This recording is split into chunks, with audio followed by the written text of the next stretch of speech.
রাসূল বললেন, তোমরা আল্লাহর পয়গম্বর মূসা আলাইহিস সালামকে খাটো চোখে দেখো না, কারণ আমি কিয়ামতের ময়দানে আমি উঠবো, সবাই সেদিন উঠবে, আমি সবার আগে হোশ ফিরে পাবো।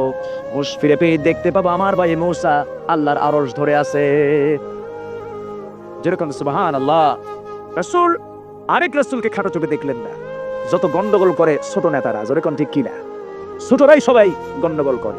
আমার ভাইয়েরা, সেই মূসা আলাইহিস সালামের বিশাল ইতিহাস, তার সঙ্গে টক্কর লেগেছিল তৎকালীন সুপার পাওয়ার ফেরাউনের। সেই টক্করে জিতেছে ফেরাউন না আল্লাহর পয়গম্বর মূসা? মূসা আলাইহিস সালাম বিজয় লাভ করেছেন, কারণ মূসার পক্ষে কে? আরো জোরে বলেন কে?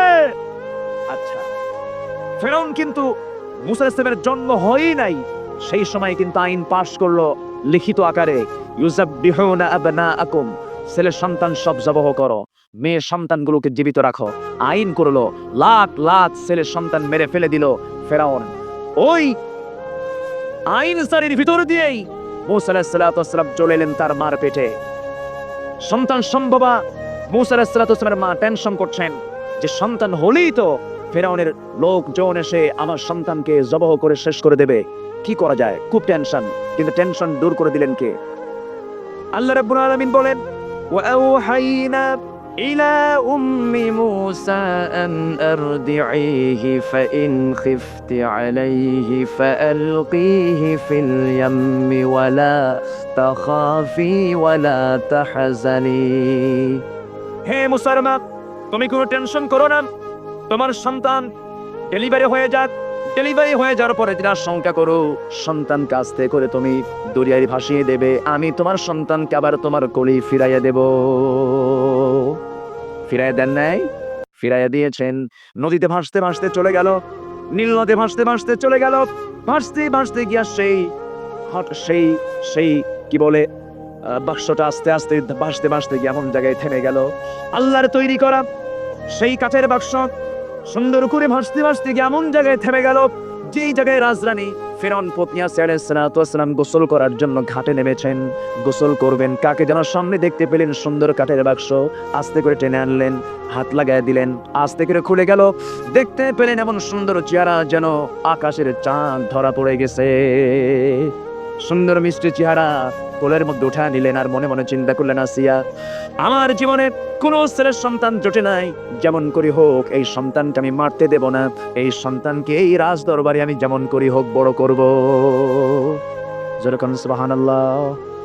সামনে যখন ঢুকতেছিলেন, দরজার সামনে দাঁড়ায় আছে ফেরাউন দাঁড়ায় বলে, আসিয়া, তোমার কোলেটাকে কুররাতু আইনিল লি ওয়া লাক, আমার চক্ষু শীতলকারী, আপনার চক্ষু শীতলকারী সন্তান। এই কথা বলার সঙ্গে সঙ্গেই ফেরাউন বলছে, সোনাসিয়া, আমি আইন পাশ করেছি, ছেলে সন্তানকে জীবিত রাখা যাবে না, আমার ঘরের মধ্যে যদি এই সন্তান ঢুকে যায়, আমি তো আইন লঙ্ঘন করে ফেললাম সবার আগে, আমি একে হত্যা করব, আমি কি কতল করব? আসিয়া আলাইহিস সালাম বললেন, কেন করবেন? কি আমার দুশমন হয়ে যাবে, আমার প্রতিপক্ষ হয়ে যাবে, এটা আল্লাহর পয়গম্বর মূসা হতে পারে, আমি একে বাঁচাবো না, মেরে ফেলে দেব। আসিয়া মুসকি হাসি মেরে বলছেন, স্বামী গো, পাগল কি গাছে ধরে নাকি? আপনি তো বিশাল বড় পাগল। এই সন্তান আমার চোখের সামনে, আপনার চোখের সামনে বড় হবে, এই সন্তান আমার ভাষা আপনার ভাষা শিখবে, আমার কথা আপনার কথা শিখবে, আপনার বিরোধিতা কখনো করবে না, আপনার বিরুদ্ধাচারণ কখনো যাবে না, আমি বলে দিলাম, আপনি কোনো চিন্তা করবেন না। এবার ফেরাউন যত বড়ই নেতা হোক না কেন, আমার ভাইরা বইয়ের কাছে কিন্তু সোজা। যেরকম ঠিক কিনা? হুজুর যত বড়ই হুজুর হোক না কেন, বইয়ের কাছে কিন্তু একেবারে সোজা, কারণ বউ জানে এটা কয় নম্বর হুজুর। যেরকম ঠিক কিনা? ফেরাউন কিছুই বলতে পারলো না, চলে গেলেন মূসা আলাইহিস সালাম আসিয়ার কোলে। আসিয়া বলছেন, স্বামী গো, এই সন্তানকে দুধ তো খাওয়াতে হবে, বাঁচাতে হবে, আমাদের উত্তরাধিকারী হবে, দয়া করে এই সন্তানের জন্য ধাত্রী নিয়োগ করুন। ফেরাউন ফরমান জারি করে দিল। দেখেন, ফেরাউন ফরমান জারি করে বলে দিল, কে আছো আমার এই বাচ্চাটাকে দুধ খাওয়াবে? হাজার হাজার মহিলা সন্তানকে দুধ পান করানোর জন্য চলে এলো রাজ দরবারে অধিক বেতন লাভের আশায়, কিন্তু কোন মহিলার স্তন মূসা আলাইহিস সালাম তার মুখের ভিতরে নেন না, কারণ তিনি অপেক্ষা করছেন আমার মা কখন আমার সামনে হাজির হয়ে যাবে। যেরকম সুবহানাল্লাহ। এই কথা বলার সঙ্গে সঙ্গে মূসা আলাইহিস সালাম 3টা দিন যাবত অনাহারে আছেন, কারো দুধ মুখে নেয় না, আসিয়ার টেনশন বেড়ে গেল। আসিয়া আলাইহিস সালাতু ওয়াস সালাম চিন্তায় পড়ে গেলেন, সন্তানকে বুঝি বাঁচাতে পারবো না। এই চিন্তা মাথায় যখন চলে এলো, এই চিন্তা আসার সঙ্গে সঙ্গে একজন মহিলা দরবারের ভিতরে ঢুকলো। সেই মহিলা অন্য কোনো মহিলা নন, তিনি হচ্ছেন মুসা আলাইহিস সালাতু ওয়াস সালামের খালাম্মা। এসে বলছেন, শোনো ফেরাউন পত্নী আসিয়া, কোনো চিন্তা করো না, এই সন্তান কারো দুধ খাবে না, তবে এই সন্তান খুব পরহেজগার সন্তান হতে পারে, আল্লাহওয়ালা সন্তান হতে পারে। এই সন্তান যার তার বুক সন্তান যার তার স্তন মুখে নেবে না, তবে একজন অত্যন্ত বুজুর্গান অত্যন্ত পরহেজগারিনী একজন মহিলা অমুক জনপদে আছে, ওই মহিলার দুধ পান করতে পারে। আমি খোঁজ দিয়ে দিলাম। সঙ্গে সঙ্গে আসিয়া বলছে, তুমি তাড়াতাড়ি তাকে সঙ্গে করে নিয়ে আসো, যত বেতন আমি আসিয়া তার জন্য বরাদ্দ করে দেব। এবার চলে এলেন মুসা আলাইহিস সালাতু ওয়াস সালামের মা, চলে এলেন, আসল মা চলে এলেন। সন্তানকে সামনে পায়া কোলের মধ্যে উঠালেন, সন্তানকে কোলের মধ্যে নিয়ে স্তনটা মুখের সঙ্গে লাগাইয়া দিলেন। দিতে দেরি হলো, খাওয়া দেরি, খেতে দেরি হলো না। যখন দুধ খাওয়া শুরু করে দিল, আসিয়ার মুখের ঝিলিক, হাসির ঝিলিক ফুটে উঠলো। আসিয়া বলছেন, শোনো মহিলা, আজ পর্যন্ত 3 দিন গত হয়ে গেল, কোন সন্তান কোন মায়ের দুধ এই সন্তান মুখে নেয় না। তোমাকে যখন পছন্দ করে ফেলেছে, তোমাকে যখন মা বানিয়ে ফেলেছে, আমি আসিয়া বলছি, আমি কিন্তু তোমাকে দরবারে ছেড়ে 2 বছর যেতে দেব না। মুসা আলাইহিস সালাতু ওয়াস সালাম মনে মনে চিন্তা করছেন, আমি তো যেতে চাই না। যেরকম সুবহানাল্লাহ, সন্তান ছাড়া কি মা যেতে চায়? যেতে চায় না। আসিয়া আলাইহিস সালাতু ওয়াস সালাম বললেন, শোনো মহিলা, তুমি যদি এই সন্তানকে দুধ খাওয়াও, 2টা বছরও যদি দুধ খাওয়াতে পারো, এই সন্তানের দুধ খাওয়ানোর বদলায় আমি তোমাকে এমন পরিমাণ বেতন দেব প্রত্যেক মাসে মাসে, এমন বেতন আমি কোনো কর্মকর্তাকে দেই নাই, সর্বোচ্চ বেতন তোমার জন্য বরাদ্দ করলাম। আল্লাহ বলেন, হে ফিরআউন, তুই আমার মুসা পয়গম্বরকে দুনিয়া থেকে বিদায় করে দিবি, আমার ফয়সালা হলো তোর পকেট থেকে টাকা খসাবো আর মুসার মায়ের দুধ খাওয়াবো। আর আস্তে কোন সুবহানাল্লাহ, জোরে কোন সুবহানাল্লাহ। রাখে আল্লাহ, মানে আল্লাহ। ফেরাউন অর্ডার দিল, সব ছেলে সন্তান জব করো, আর এইদিকে মুসা তার বাড়িতে রেডি। যেরকম সুবহানাল্লাহ। সম্মানিত ভাইরা, আসামি দেশেই নাই, রায় দেওয়া শেষ। যেরকম ঠিক কিনা? আবার ওনাদেরই ট্রাইব্যুনাল, ওনাদেরই প্রসিকিউটর রায় দেয়, তাও সহ্য হয় না। যেরকম ঠিক কিনা? জনগণ এদের ভুয়ামি সব টের পেয়েছে। জোরে বলেন ঠিক কিনা? কেন করছেন? মুসা আলাইহিস সালাম দুধ খেলেন, পান করলেন 2 বছর। কয় বছর? 2 বছর দুধ পান করার পর এবার একদিন মুসা আলাইহিস সালাম কে আসিয়া কোলে নিয়ে বলছেন, আমার স্বামী, আপনি কোনোদিন সন্তানকে কোলে নিলেন না, আজকে একটু দয়া করে কোলে নেন। কোলে যখন নিয়েছে, পছন্দ তো হয়ই নাই, বোঝেন না, এমন থাপ্পড় মারছে, থাপ্পড়ের ঠেলায় ফেরার মরা মরা বাপ। ওনার একটা অভ্যাস আছে, থাপ করবে না। বলছে, আসিয়া শোনো, আমি তো মনে মনে ভাবছি এটাই মুসা। কেন? ওর যে থাপ্পড় রে বাবা, এটাই প্রমাণ করে স্যার এটা আল্লাহর পয়গম্বর, ওরা আমি বাঁচাবো না, মেরে ফেলবো। কেন? সে আমাকে থাপ্পড় মেরেছে। আসিয়া বলছেন, স্বামী যা বলেছেন ঘরের ভিতরে বলেছেন, বাইরে বলেন না। জনগণ যদি জানে, ইজ্জত যা ছিল তাও যাব। কারণ আপনি কিসের রব? 2 বছর বাচ্চার থাপ্পড় খাই সিট হয়ে পড়ে। ফেরাউন কয়, তাই তো। শোনো আসিয়া, তুমি কাউরে কইও না। আল্লাহ কয়, ঠিক আছে মুসা বাসুক। জোরে আল্লাহু আকবার। 10 বছর বয়স হলো মুসা আলাইহিস সালাতু ওয়াস সালামের। কয় বছর? 10 বছর। একদিন ফেরাউন বলে ফেললো মুসা পয়গম্বরের সামনে, হে দেশের জনগণ, আনা রাব্বুকুমুল আলা, সবচেয়ে বড় রব আমি ফেরাউন। নাউজুবিল্লাহ কবেন না? এই কথা বলার সঙ্গে সঙ্গে জনগণ বলল, হে আমাদের রব ফেরাউন, আপনি আমাদের রব মানলাম, কিন্তু শর্ত হলো আমাদেরকে কিছু ভোজ দিতে হবে, কিছু খাওয়া দিতে হবে। তাই হ্যাঁ, খাওয়া দেব। তোমরা নির্দিষ্ট দিনে 3000 লোকজন আমার বাড়িতে আসবে, সবাইকে আমি একটা করে ছাগল খাওয়াবো। কি খাওয়াবো? ছাগল খাওয়াবো, ভাজা ছাগল। তো ছাগলটা জবাহ করা হলো বাবুর্চি কর্তৃক। একটা করে ছাগল, একটা করে প্লেট, চামড়া পৃথক করে, শুধু মানে ভুনা নয়, মানে ফ্রাই করে, শুষ্ক করে পুরোটা ছাগল একটা একটা করে 3000 লোকের সামনে উপস্থাপন করা হলো। ফেরাউনের সামনে একটা ছাগল রেডি করা হলো, এবং পাশে ছিলেন তার পালিত পুত্র মুসা আলাইহিস সালাতু ওয়াস সালাম, তিনিও বসে আছেন, তার সামনেও একটা ছাগল রেডি করে দেওয়া হলো। এবার জনগণকে ফেরাউন বলছে, জনগণ তোমরা এখন খাওয়া শুরু করো। জনগণ বললো, আপনি আমাদের রব, আপনি না আগে খেলে হয়? মুসা খাবলে আইরে রব রে, যে রব ছাগলও খায়। বুঝেন নাই? যিনি রব হবেন তিনি কি খাবেন? তিনি কি ঘুমাবেন? তার কি কোনো ক্লান্তি আছে? তার কি কোনো আহার আছে? মুসা আলাইহিস সালাতু ওয়াস সালামকে এবার ফেরাউন বলছে, হে আমার সাহেবজাদা, হে আমার পালিত পুত্র, আমি আগে খাবো না, তুমি আগে খাওয়া শুরু করো। দাওয়াত খেতে গেলে আমরা আগে খাই না বাচ্চারা আগে খাওয়া? বাচ্চারা আদর করে, তুমি আগে নাও বাবা। তো যখন দিয়েছে খেতে, মুসা আলাইহিস সালাতু ওয়াস সালাম করলেন কি, ওই ভাজা ছাগলের কানের ভিতরে শাহাদত আঙ্গুলে ঢুকালেন। শাহাদত আঙ্গুলে ঢুকানোর সঙ্গে সঙ্গেই ছাগলটা অমনি আল্লাহর নির্দেশে তাজা হইয়া মারছে দৌড়। জোরে বলেন আল্লাহু আকবার। মৃতকে জীবিত করেন কে? নিষ্প্রাণকে প্রাণ দেন কে? অসম্ভবকে সম্ভব করেন কে? অকল্পনীয়কে কল্পনীয় করেন কে? আল্লাহ পাক। মুসা আলাইহিস সালাতু ওয়াস সালাম শুধু নন, ঈসা আলাইহিস সালাতু ওয়াস সালাম যখন তিনি কবরবাসীর সামনে গিয়ে বলতেন কম বিইذনিল্লাহ, আল্লাহর নির্দেশে দাঁড়িয়ে যাও, সঙ্গে সঙ্গে কবরবাসী কবর থেকে দাঁড়িয়ে যেত জীবিত হয়ে। এগুলো নবীদের মুআজিজা। নবীদের মুআজিজা সত্য না মিথ্যা? ঈসা আলাইহিস সালাতু ওয়াস সালাম তিনি মার পেট থেকে কথা বলেছেন, যেরকম সুবহানাল্লাহ। এই পৃথিবীতে 3 জন শিশু দোলনায় কথা বলেছেন, তার মধ্যে একজন হচ্ছেন ঈসা আলাইহিস সালাতু ওয়াস সালাম। যখন তাকে প্রশ্ন করেছিল উপস্থিত লোকজন, হে মারিয়াম, তোমার স্বামীর পরিচয় কি আগে বলো, তোমার এই সন্তান তার বাবাকে বড়।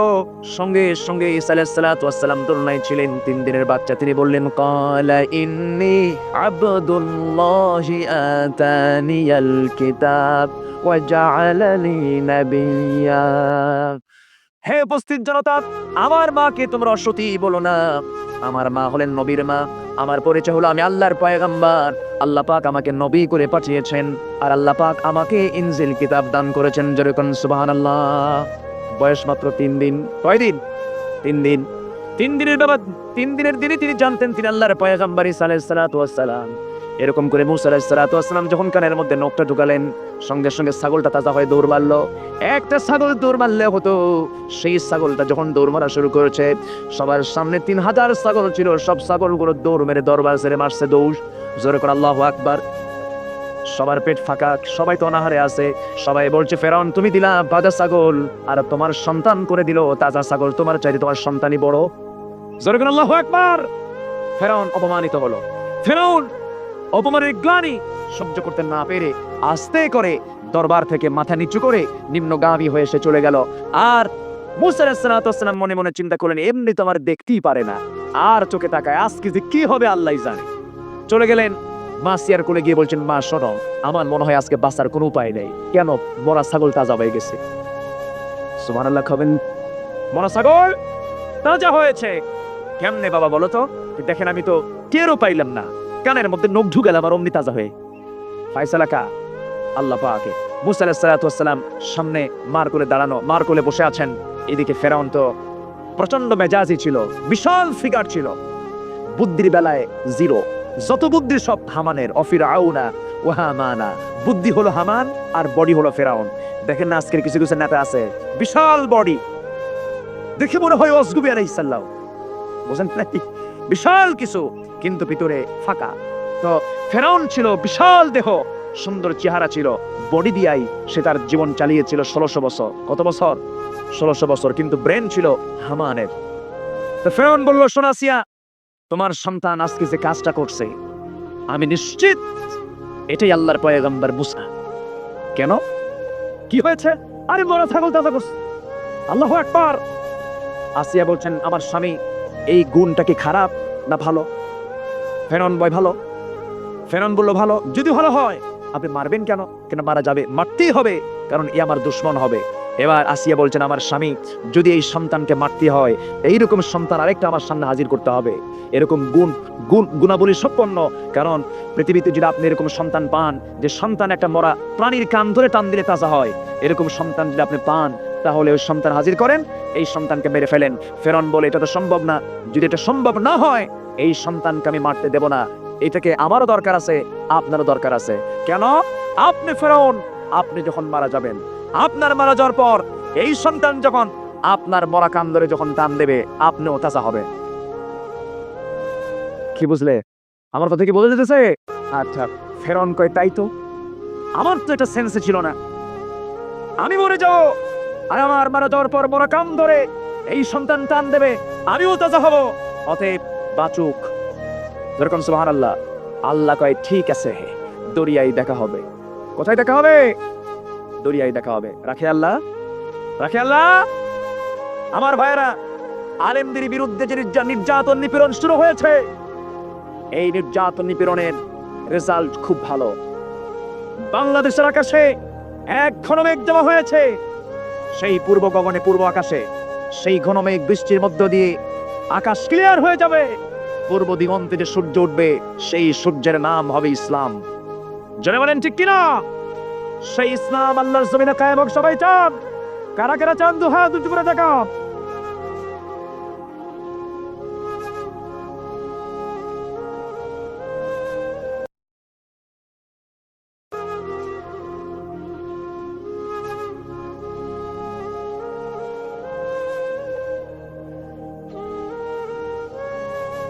আরে ভাই, আমি তো দাঁড়াতে কই নাই, বসেন।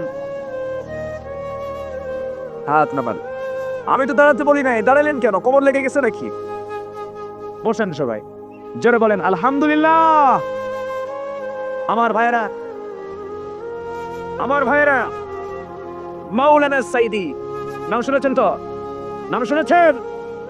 যার জন্য কাবা শরীফের সম্মানিত ইমাম, কাবার ইমাম পরিষদ, যার মুক্তির জন্য সেই কাবার চত্বরে মানববন্ধন কর্মসূচি পালন করেছে, যার মুক্তির জন্য এদেশের সমস্ত আলেম ওলামা, ইভেন গোটা পৃথিবীর সমস্ত আলেম ওলামা সবাই একমত, তার মুক্তি দিতে হবে। সম্মানিত ভাইরা, তার বিরুদ্ধে মামলা ঠুকে দেওয়া হয়েছে, তিনি নাকি ধর্ষণ করেছেন। ধর্ষণ করেছেন এই হবে না। শয়তান কবে? আমিও মিথ্যা কথা কই, কিন্তু এইরকম মিথ্যা কথা কই না। জোরে কোন ঠিক কিনা? আমার ভাইয়েরা, আলেমদের পক্ষে আমরা কাজ করব। জোরে বলেন ইনশাআল্লাহ। আরো জোরে কোন ইনশাআল্লাহ। দল করব কার? যেরকম দল করব কার? সেই দলের নাম কি? আরো যেরকম সেই দলের নাম কি? আর সেই ইসলামের যিনি নেতা হবেন তিনি হচ্ছেন মুহাম্মদ সাল্লাল্লাহু। অনেকে বলে আমি কোনো দলই করি না, এরকম লোক আছে না? নাই বলেন তো? মুরব্বী আছে না? মাথায় টুপি, মুখে দাড়ি, বিশাল জুব্বা। যখন বলা হয় আপনি কি কোনো দল করেন, না। তা আপনি কি করেন? কিচ্ছু করি না। আমি আমার ভাষায় বলি ওটা হিজরা। জোরগান ঠিক কিনা? হিজরা বুঝেন? বুঝেন? যার অস্ত্রপাতি কিচ্ছু নাই। আমি সাদা মাথায় বলে দিলাম, এর চাইতে আর বোঝানোর কোনো ভাষা আমার নাই। সোজা কথা, দল করা ফরজ। দল করা কি ফরজ করে দিয়েছেন কে? আল্লাহ পাক। আজকে আমার মুখ থেকে আমি যে কথাগুলো বের করছি, আল্লাহর কসম, নিজের স্বার্থের জন্য কোনো কথা নয়। কথাগুলো বলছি আমি আমার আল্লাহকে খুশি করার জন্য। মাজলুমদের পক্ষে, জালিমদের বিরুদ্ধে। আজকে সমাজে এত ডাকাত, এত চোর, এত মাস্তান, এত গুন্ডা, এত খুনি, এত কিছু থাকার পরও আসামি খুঁজে পায় না, আলেমদেরও খুঁজে পাইছে না। জনগণ বুঝেছে যে এগুলোর ষড়যন্ত্র একমাত্র মূল কারণ হলো চেয়ারকে সংরক্ষণ করা। আলেমদের বিরুদ্ধে যারা ষড়যন্ত্র করছে, ওদের জানাজা আমরা পড়াবো না। জোরে বলেন ঠিক কিনা? ওদের জানাজা পড়াবে শয়তান, ওদের জানাজা মুসলমান পড়াতে পারে না। আল্লাহ পাক কবুল করুন। জোরে কোন আমিন। আর জোরে কোন আমিন। সম্মানিত ভাইয়েরা, মন খারাপ? মন খারাপ? হক কথা শোনাতে হবে, মন খারাপ করবেন না। আমি কোন প্ল্যাটফর্ম থেকে, কারো প্ল্যাটফর্ম থেকে কথা বলছি না, আমি বলছি ইসলামের প্ল্যাটফর্ম থেকে কথা। জয়গণ ঠিক কিনা? ইসলামের প্ল্যাটফর্ম থেকে কথা বললে কারো কারো গায়ে গিয়ে লাগবে, লাগতে পারে, লাগুক, এটাই আমরা চাই। জয় বলেন ঠিক কিনা? সম্মানিত ভাইয়েরা, মুসা আলাইহিস সালাতু ওয়াস সালামের বয়স কিন্তু 10 বছর। কয় বছর? 25 বছর বয়স যখন এক কিপ্তি ফেরাউনের এক বংশীয় লোক এসে তার সামনে এসে মাস্তানি করতেছে। কি করতেছে? মাস্তানি বুঝেন? মাস্তানি বুঝেন? দেখবেন আজকের সমাজে কিছু নেতা আছে, আতিপাতি নেতা। নেতার চাইতে কর্মীর মাস্তানি বেশি। নেতা কয় এক কথা, আরেকজন কয় ওই হই। আছে না? বলেন, এটা হচ্ছে আতিপাতি নেতা। তো ফেরাউন যখন তার 25 বছর, মুসা আলাইহিস সালামের বয়স যখন 25 বছর, এক ফেরাউনের বংশের এক কিপ্তি এসে আল্লাহর পয়গম্বরের সামনে মাস্তানি করা শুরু করলো। উনি বললেন মাস্তানি করো না, সোজা হয় কথা কও। ও বলেন আমি ভুল করি নাই। না তুমি ভুল করেছো। না আমি ভুল করি না। তুমি ভুল করেছো। এরকম তিনি যদি মুসার পয়গম্বরের সামনে করে, ওর কপালে কি আছে? এক থাপ্পড় মেরে দিয়েছেন। কোরআনে কারীমে এগুলো বলা আছে, এক থাপ্পড় মারাও সারা, মরাও সারা। তো থাপ্পড়টার ওয়েট দেখছেন? থাপ্পড় খাইয়া সিট হয়ে পড়ে মারা গেছে। ফেরাউন যখন শুনলো মুসা মানুষকে খুন করেছে, ওর বিরুদ্ধে হুরিয়া জারি করলো, যেখানে পাবে মুসা ধরে আনলে ওকে আমি হত্যা করলো। মুসা আলাইহিস সালাতু ওয়াস সালামকে বলা হলো যে তুমি চলে যাও, তুমি পলায়ন করো দেশ থেকে, অন্য কোথাও তোমাকে যেতে হবে। তিনি চলে গেলেন মাদিয়ান। কোথায় চলে গেলেন? মাদিয়ান নামক জনপদে তিনি চলে গেলেন। একটা কূপের পাশে গিয়ে দাঁড়ালেন, একটা গাছের নিচে তিনি আশ্রয় নিলেন। দেখতে পেলেন অনেক মানুষ সেখানে পানি নিতেছে, চলে যাচ্ছে, পানি নিতেছে, চলে যাচ্ছে। পরের দিন দেখলেন কূপের কাছে কেউ নাই। দূর থেকে দুজন মহিলা আসতেছে, হাতের ভিতরে পানির মশক নিয়ে পানি নিতে আসতেছে, ওখান থেকে পানি তুলবে কূপ থেকে। সামনে দাঁড়ায় আছে গধূলি বেলা, বিকাল বেলা, পশ্চিমে সূর্যের সেই লালিমা রেখা পাহাড় ঘেসে ঘেসে আসতেছে। এমন সময় মুসা আলাইহিস সালাতু ওয়াস সালাম দেখতে পেলেন দুজন মহিলা হাতের মধ্যে বালতি নিয়ে তারা দাঁড়ানো। বলছেন, এই মহিলারা, তোমরা এখানে কেন দাঁড়িয়ে আছো? পানি উঠাবো কূপ থেকে, উঠাও, দেরি করো করো, মেয়েদের তো বেশিক্ষণ বাইরে থাকতে নেই। দেখছেন কত সুন্দর কথা, তাড়াতাড়ি পানি নিয়ে চলে যাও। কেন আমরা পারবো না? কূপের উপরে ঢাকনা আছে, সেই ঢাকনা টান দিতে লাগবে প্রায় 6 থেকে 7 জন পুরুষ মানুষ, আমরা 2 জন মহিলা পারবো না। তাই ঠিক আছে, বালতি আমার হাতে দাও, পানির মশক আমার হাতে দাও। চলে গেলেন কূপের কাছে, ঢাকনায় বাম হাত দিলেন, এমন জোরে টান মারলেন ছিটকে পড়ে গেল। জোরে কেন? আল্লাহু আকবার। নবীদের হাতে শক্তি কম না বেশি? 2 জন মহিলা থরথর করে কাঁপতেছে। ওরে বাপরে বাপ, এইরকম যুবক তো দেখি নাই। এটা মানুষ না অন্য কিছু, কাভিজুন আজিজ, এটা শক্তিশালী যুবক। মেয়েরা 2টা জিনিসকে পুরুষের পছন্দ করে, একটা হলো শক্তিশালী, আর একটা হলো যুবকটা চরিত্রবান কিনা। বুঝেন নাই? 1 নাম্বার দেখতে চাই চরিত্রবান, নাম্বার 2 হলো কর্মঠ এবং শক্তিশালী কিনা। শক্তিশালী দেখে সফুর আলাইহিস সালাতু ওয়াস সালাম 2 বোনের মধ্যে একজন বোনের নাম, যিনি হবেন কিছুদিন পর তার হবু বউ, বুঝেন না, স্ত্রী হবেন। তিনি মনে মনে ভাবলেন, না, পুরুষটা মোটামুটি শক্তিশালী, একটু একটু পছন্দ। সুবহানাল্লাহ কবেন না? তবে আজকের পছন্দ লাগার মতো না। আজকের যে পছন্দ হওয়া, ওরে বাপরে বাপ, বুকে বুক মিলে, হাতে হাত মিলে, চোখে চোখ মিলে, তুমি আমার আমি তোমার, নাউজুবিল্লাহ কবেন না? এগুলো না, এগুলো না। একটু ভালো লেগেছে, একটু ভালো লাগতে, ভালো না লাগে কি বিয়ে করা যাবে ভাই বলেন তো? ভালো লাগতে হবে তো কিছু। আচ্ছা, এরপর পানি উঠায় দেওয়া হলো, চলে গেলেন। সন্ধ্যার পরে পানি নিয়ে দেন, সেই পানি নিয়ে গেলেন সন্ধ্যার আগেই। শুআয়ব আলাইহিস সালাতু ওয়াস সালাম, ওই মেয়েদের, ওই 2টা মেয়ের বাবা শুআয়ব আলাইহিস সালাতু ওয়াস সালাম, বুড়ো মানুষ, আল্লাহর পয়গম্বর, বললেন, হে আমার কন্যা দয়েরা, তোমরা গতকালকে পানি এনেছো, সন্ধ্যার পরে আজকে এত তাড়াতাড়ি পানি আনলে, বাড়িতে আসলে তাড়াতাড়ি কেমনে, বলো এর কারণটা কি? আব্বা, এমন একজন যুবকের সন্ধান আজকে পেয়েছি, যে যুবকটা একাই ঢাকনা টান দিয়ে পানি উঠায় দিয়েছে আমাদেরকে। শুআয়ব আলাইহিস সালাতু ওয়াস সালাম মনে মনে চিন্তা করলেন, বুঝতে পেরেছি আল্লাহর পয়গম্বর মুসার খবর হয়ে গেছে। নবীর খবর নবীর কাছে আছে নাই ভাই বলেন? সূরা কাসাস খুলে দেখেন, আল্লাহ পাক এগুলো বিস্তারিত বলেছেন। মুসা আলাইহিস সালাতু ওয়াস সালাম তিনি সেই জায়গায় দাঁড়িয়ে আছেন। এবার শুআয়ব আলাইহিস সালাতু ওয়াস সালাম কন্যাদ্বয়কে ডেকে বলছেন, মারা শোনো, আগামীকাল কেউ তোমরা পানি আনতে যাবে, পানি আনতে গিয়ে যদি দেখো সেই যুবকের সন্ধান যদি পেয়ে থাকো, আমার পক্ষ থেকে অভিনন্দন জানাবে, আর আমার সালামটা দিয়ে বলবে আমি তাকে দাওয়াত দিয়ে সে যেন অবশ্যই আমার সঙ্গে দেখা করে যায়। এই সংবাদ নিয়ে এই 2 মহিলা আবার রওনা করলেন। রওনা করার পরে দেখা হয়ে গেল, দেখা হয়ে বলছেন, হে যুবক, আব্বা জান আমাদের খুব বুড়া মানুষ, আবিনা শাইখুন কাবীর, আমাদের পিতা খুব বুড়া মানুষ, আপনাকে দাওয়াত দিয়েছেন আমাদের বাড়িতে, আপনি কি যাবেন? মুসা আলাইহিস সালাতু ওয়াস সালাম বলছেন, যাব, তবে শর্ত হলো তোমরা তো মহিলা মানুষ, আমাকে রাহাবার হিসেবে আমাকে ডাকতে এসেছো, তোমরা কিন্তু আমার পথের রাহাবার হবে না, আমি কিন্তু সামনে থাকবো, তোমরা আমার পিছনে থাকবে, কারণ তোমরা 2 জন মহিলা, আমি হলাম পুরুষ, আমি হলাম পরপুরুষ, তোমরা হলে পরনারী। তোমরা 2 জন যদি আমার সামনে থাকো, তোমাদের প্রতি আমার নজর চলে যাবে, আমার চোখের গুনাহ হয়ে যাবে, আমার চরিত্র নষ্ট হয়ে যাবে। সফর আলাইহিস সালাতু ওয়াস সালাম মনে মনে চিন্তা করলেন, গতকালকে দেখলাম শক্তিশালী, আজকে দেখতেছি চরিত্রবান, মোটামুটি পছন্দ। যেরকম সুবহানাল্লাহ। এবার মুসা আলাইহিস সালাতু ওয়াস সালাম সামনে চলতে লাগলেন, আর সফর আলাইহিস সালাতু ওয়াস সালাম 2 জন তারা বোন পিছনে পিছনে যান, আর বলে দেন, এই দিক দিয়ে যান, এই দিক দিয়ে যান, এই পথে যান, ওই পথে যান।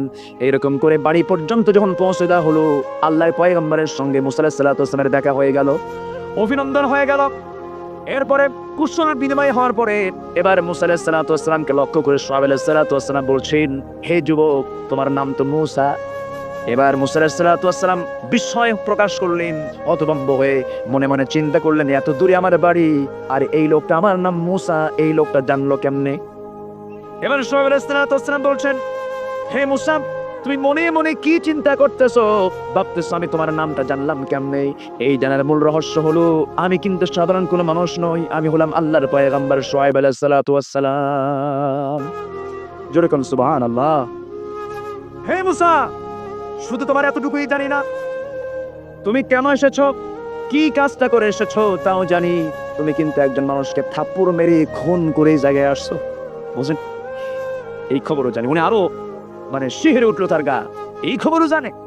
এবার বলছো, শোনো, গতকালকে আমার মেয়েকে দেখেছো, আজকে আমার মেয়ে দুটোকে দেখেছো, যে কোনো একটা তোমারও যদি পছন্দ হয়, আমি তোমাকে প্রস্তাব দিচ্ছি, তুমি কি বিয়ে করবা? সুবহানাল্লাহ কবেন না? মুসা আলাইহিস সালাতু ওয়াস সালাম সঙ্গে সঙ্গে রাজি হয়ে গেলেন। আপনার নবী তার মেয়েকে বিয়ে করবো না কেন, আমি রেডি হয়ে গেলাম। এবার সোহেব আলাইহিস সালাতু ওয়াস সালাম বলছেন, শোনো মুসা, এখন তো বিয়ে দেব না, কারণ তোমার থাপ্পড় মারার অভ্যাস আছে। আল্লাহ কয়, এখন দেব না বিয়া, তোমাকে সবর ধরতে হবে। মোহরানার টাকাও তোমার কাছে নাই, মোহরানার টাকা আজকের সমাজেই পরিশোধ বেশি না বাকি বেশি? হ্যাঁ, এমন ব্যবসা শুরু হয়ে গেছে, মোহরানার টাকা কেউ দেই না। এমন ফকিরের বাচ্চা বাসর রাত্রে গিয়ে বইয়ের পাদেরকে মাফ করিয়ে নাও, কি আছে না তাই বলেন? তুমি কি ফকিরের বাচ্চা যে মাফ চাইবা? আমার ভাইয়েরা, ফাতুহুন্না উজুরাহুন্না ফারিয়াদা, মোহরানার টাকা না নফল মনে করে দেব? কি মনে করে দিতে হবে? ফরজ মনে করে মোহরানার টাকা দিতে হবে। মোহরানার টাকা ধরা হয় ধার্য করিয়া তোর মধ্যে মাকফুল বাবদ 350 টাকা কি পরিশোধ করিয়া, আর অবশিষ্ট টাকা ফাঁকি দিয়া, কি দিয়া? বাকি না, ফাঁকি দিয়া। বাকির নাম কি? ফাঁকি। মা যারা বসে আছেন, মোহরের টাকা না আদায় করা পর্যন্ত আপনি রাজি হবেন না, এটি কিনা? হয়তো ভাববেন, হুজুর লাভ নাই, লাভ না, ওরা বিয়ে বসার জন্য রেডি। রেডি কেন হবে না? আজকে মেয়েদের যৌতুক দেওয়া লাগে, একমাত্র কারণ হলো পর্দায় না থাকা। জোরে বলেন ঠিক কিনা? ঠিক এমন জোরে কয় সবাই যৌতুকের টাকা নেবে। যৌতুক টাকা নেবেন নাকি? নেবেন? যৌতুক নিয়ে বিয়ে করবেন কারে? কাতুরা দেখেন দেখি। এক বুড়া চাচা হাত তুলছে, বিয়ে মনে আরেকটা করবে। আচ্ছা, আমার কথা কি বুঝতে আপনাদের অসুবিধা হচ্ছে? আলোচনা চালাবো, আলোচনা, আলোচনা চলুক, হুজুর মরুক। 12টা বাজে, আর আজকে আলোচনা বাড়াবো না, শেষ করে দেই। আচ্ছা, বিয়া পর্যন্ত যাই নাকি? জোরে বলেন ইনশাআল্লাহ। আমার দিকে তাকা, কেউ উঠবেন না, কেউ উঠবেন না, সবাই বসেন। সম্মানিত ভাইয়েরা, এবার বলা হলো, মুসা তুমি 8 বছর আমার বাড়ির ছাগল তুমি লালন পালন করবা। ছাগল পালতে পারে রাগী মানুষ না ধৈর্যশীল? বলেন, মুসার রাগ কম না বেশি? দেখেন, এই লোকটাকে দায়িত্ব দেওয়া হলো, তুমি ছাগল লালন পালন করো। 8 বছর, কয় বছর? 10 বছর করলে ভালো হয়। 10 বছর ছাগল লালন পালন করলেন। যেদিন তার ছাগল পালা শেষ হয়ে যাবে, সেই দিন তিনি সেই ছাগলগুলো নিয়ে যখন মাঠ থেকে বাড়ির দিকে রওনা করবেন, ইবনে কাসির খুলে দেখেন, যখন তিনি চলে আসবেন, আসতে নিয়ে দেখলেন একটা ছাগল পাল থেকে দৌড় মারা শুরু করে দিয়েছে। দৌড় যখন মারলো, একাকি যখন ছাগলটা দৌড় মারা শুরু করে দিয়েছে, সঙ্গে সঙ্গে মুসা আলাইহিস সালাতু ওয়াস সালাম ছাগলের পিছনে দৌড় মারলেন তাকে ধরার জন্য। ছাগলও দৌড়ে, আল্লাহর পয়গম্বর দৌড়ান। শেষ পর্যন্ত ছাগল আর দৌড়িয়ে আর পারল না, গাব তার থেমে গেল। মুসা আলাইহিস সালাতু ওয়াস সালাম খুব রাগী মানুষ, ছাগলের দুইটা পা দুইটা হাতের মধ্যে তুলে সোজা টার্গেট কি মারা? আসার মারা। উঁচু করে ধরেছেন, দেখতে পেলেন ছাগলের লোম দিয়ে টপ করে ঘামগুলো ঝরতেছে, আর ছাগলটা ভয়ের কারণে থরথর করে কাঁপতেছে। মুসা আলাইহিস সালাতু ওয়াস সালাম মনে মনে চিন্তা করেন, ছাগল তুই তো ছাগলই, তোরে আর মেরে কি লাভ? আস্তে করে দুইটা পা দুই হাত থেকে ছেড়ে দিয়া কোলের মধ্যে নিয়ে আদর করলেন, স্নেহ করলেন। আল্লাহ বললেন, মুসা, এই 10 বছরের ছাগল পালার ভিতরে আজকের ছাগল পালা আমি তোর কবুল করে নিয়েছি। তোর রাগ এখন কমে গেছে, আর দেরি নয়, এখন তুমি মানুষও লালন পালন করতে পারবে। আমি তোমার নবুয়ত দিয়ে দিলাম, লা ইলাহা ইল্লাল্লাহ মুসা কালিমুল্লাহ, লা ইলাহা আর জোরে লা ইলাহা ইল্লাল্লাহ লা ইলাহা ইল্লাল্লাহু মুহাম্মাদুর রাসূলুল্লাহ সাল্লাল্লাহু আলাইহি ওয়াসাল্লাম। সম্মানিত ভাইয়েরা, তাহলে সবচেয়ে জিনিসকে আকর্ষণীয় করে দেওয়া হয়েছে। এক নম্বর হলো নারী। নারীর ফিতনা থেকে বাঁচা